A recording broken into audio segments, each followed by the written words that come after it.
Elin Ifan ydw i. Dwi'n wreiddiol o Cyfweliad ac wedi byw ym mhob fan o Brydain, ond ar y foment dwi'n byw yn Llanllechid, ger Bangor, Gwynedd.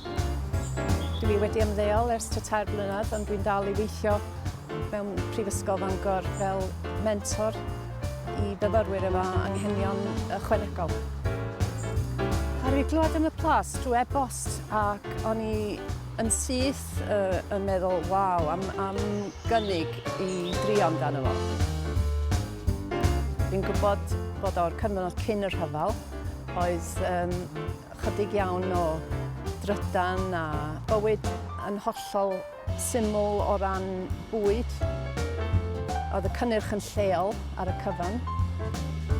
Dwi jyst yn edrych ymlaen i just gwisgo fyny, cos dwi'n licio gwisgo fyny anyway.